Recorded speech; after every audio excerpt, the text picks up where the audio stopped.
स्वागत है आपका गो स्टोरीज हिंदी के नए वीडियो में। तो दोस्तों, आज की हम स्टोरी जो सुनाने वाले हैं ये एक सत्य घटना पर आधारित है और ये स्टोरी कॉलेज फ्रेंड्स की है जो कि एक ट्रिप पे जाते हैं और फिर उनके साथ कुछ भयानक घटनाएं होने लग जाती हैं। तो दोस्तों, आप भी हमें अपने साथ बीती हुई सत्य घटनाएं भेज सकते हैं हमारे इंस्टा आईडी पे। इंस्टा आईडी का लिंक डिस्क्रिप्शन में है। अगर आपकी स्टोरी हमें अच्छी लगती है तो दोस्तों हम आपको कैश प्राइज भी दे सकते हैं। तो शुरू करते हैं। तो ये कॉलेज फ्रेंड्स हैं जिनकी पार्टी चल रही है। इस ग्रुप में लड़के लड़कियां सभी बैठे हुए हैं। ये 6 लोगों का ग्रुप है।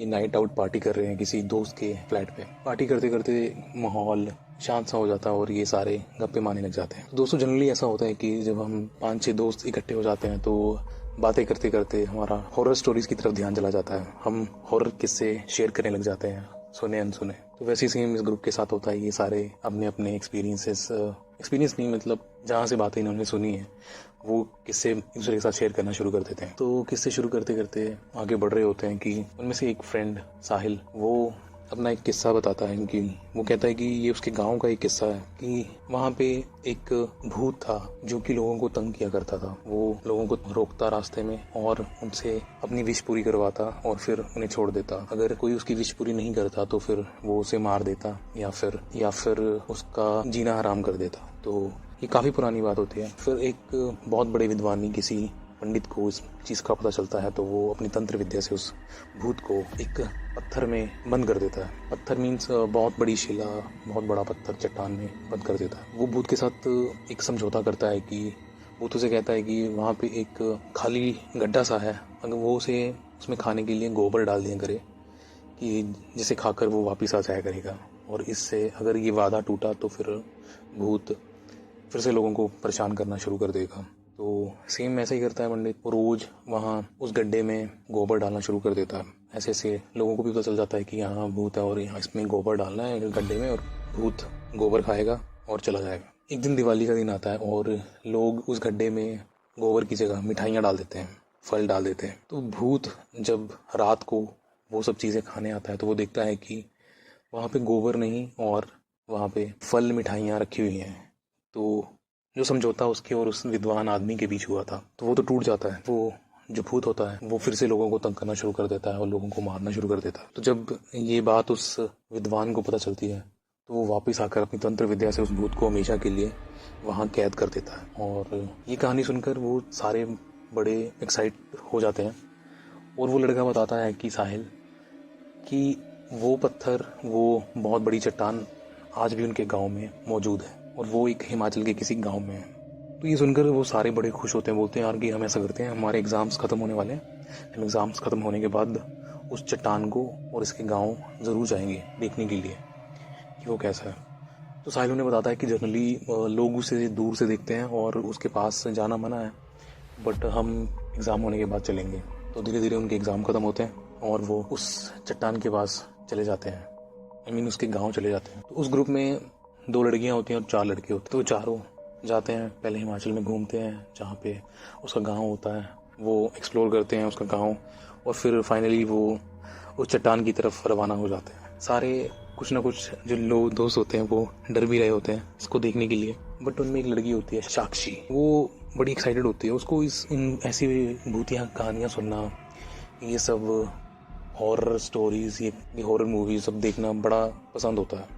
तो वो बड़ी एक्साइटेड होती है और वो बड़ी खुश होकर जा रही होती है कि यार मैं वो चीज़ देखूंगी जिसके बारे में हमने सुना है। तो वो सारे जाते हैं और साहिल उनको बोलता है कि हम यहाँ से खड़े होकर उस चट्टान को देखेंगे, वो चट्टान है और यहाँ पे भूत बंद है। मतलब काफ़ी पुरानी बात है, उसने अपने बड़े बुजुर्गों से इस चट्टान के बारे में सुना है और सभी लोग इसको दूर से ही देखते हैं, मतलब कोई इसके पास नहीं जाता। तो सडनली साक्षी जो होती है वो बड़ी एक्साइटेड होती है और वो भागकर जाकर उस चट्टान को देखने लग जाती है, उसको छू लेती है। व्यक्ति बोलते हैं अरे नहीं, तो नॉर्मल है, इसमें कुछ भी नहीं है और तुम ऐसे ही डरा रहे हो सबको, ये तो एकदम से नॉर्मल है, देखो मुझे कुछ नहीं हुआ, मैं ठीक हूँ और तुम ऐसे ही मतलब लोगों को डराना बंद करो। तो सारे देखते हैं कि यार ये इसको कुछ नहीं हुआ, ये मतलब ठीक है, बट फिर भी वो उनकी हिम्मत नहीं होती कि वो आगे जाएं और उस चट्टान को टच करें और वापस मतलब ये।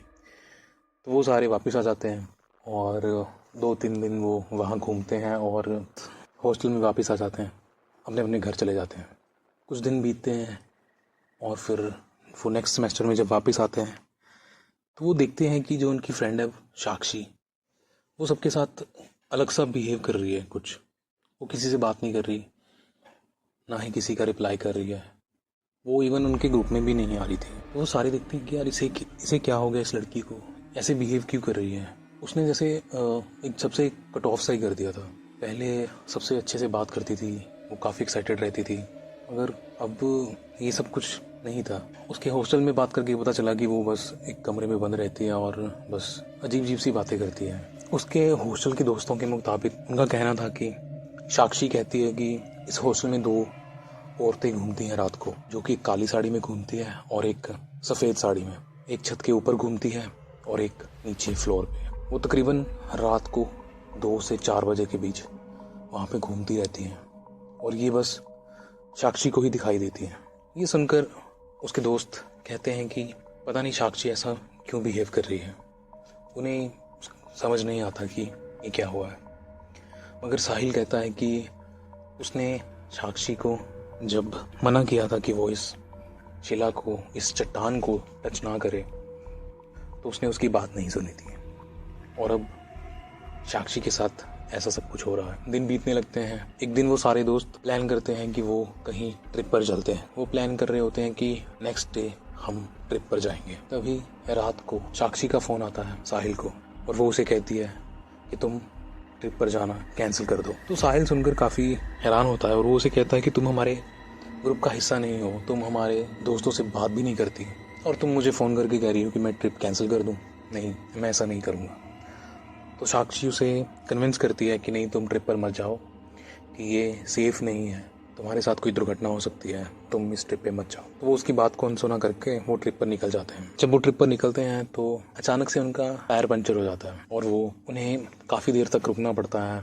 आसपास कोई पंचर की दुकान ना होने के कारण उनका ट्रिप कैंसिल हो जाता है। तभी उन्हें शाम को पता चलता है कि जिस ट्रैक के लिए वो जा रहे थे वहाँ पे लैंडस्लाइड हो गया है और बहुत सारे लोगों की मौत हो गई। तो ये सुनकर सभी दोस्त काफ़ी हैरान हो जाते हैं कि साक्षी को इस बात का कैसे पता चला कि हमारे साथ कुछ अनहोनी होने वाली है। तभी वो उसके हॉस्टल में जाते हैं और उसके हॉस्टल वाली लड़कियों से बात करते हैं। तो उन्हें पता चलता है कि जैसे ही नया बैच शुरू हुआ था तो सीनियर्स जो अपने जूनियर्स का वो इंट्रो वगैरह लेते हैं, तो वो बताती हैं कि एक दिन रात को हम सब बैठे हुए थे और अपने जूनियर्स का इंट्रो ले रहे थे।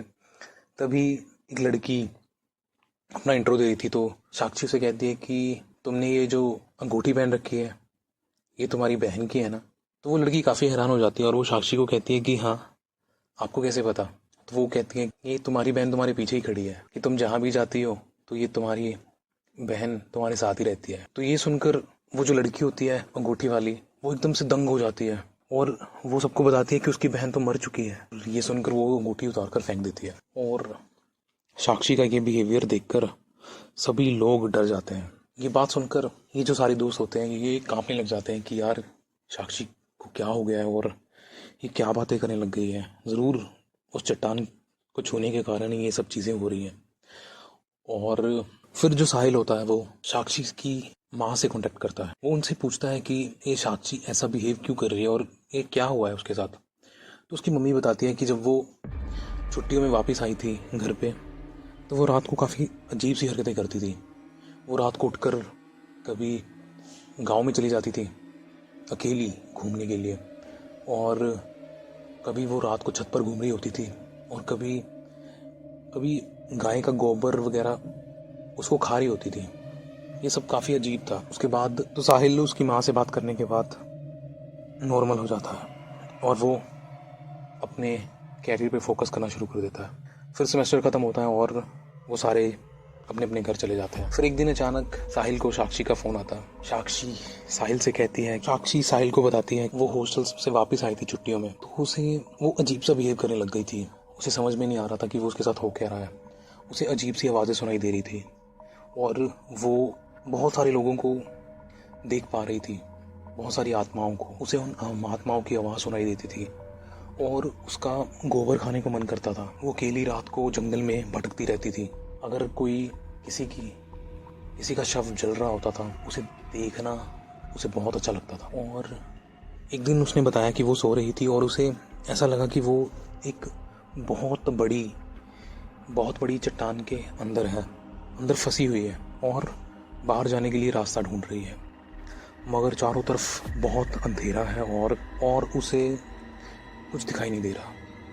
उसे ऐसा लग रहा है कि उस चट्टान में, उस गुफा में उसके साथ कोई और भी है, कोई बड़े से दांतों वाला बहुत भयानक आदमी, जो कि देखने में बिल्कुल एक शैतान की तरह लग रहा। वो उसे कहती है कि मुझे बाहर जाने दो।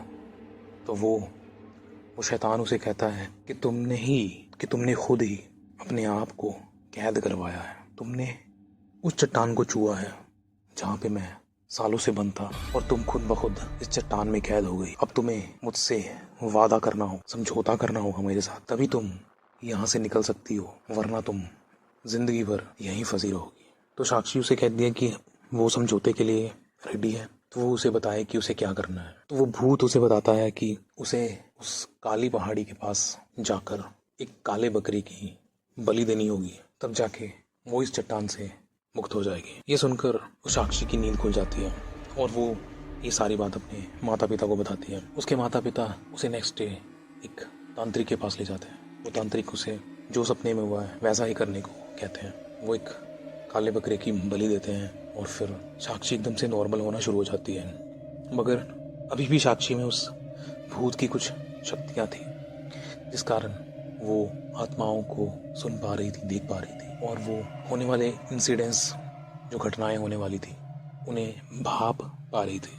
ये सुनकर साहिल एकदम से दंग रह जाता है और वो उसे कहता है कि हम ऐसे ही उसे गलत समझते रहे, हमें नहीं पता था कि वो किस दौर से गुजर रही है। और फिर वापस आ जाते हैं। साहिल ये सारी बातें अपने दोस्तों को नहीं बताता और धीरे धीरे वो सारे दोस्त नॉर्मल होना शुरू हो जाते हैं और साक्षी भी उनके ग्रुप का हिस्सा बनना शुरू कर देती है। और फिर उनका कॉलेज खत्म हो जाता है और वो अलग अलग हो जाते हैं। तो दोस्तों, कैसी लगी आपको हमारी स्टोरी?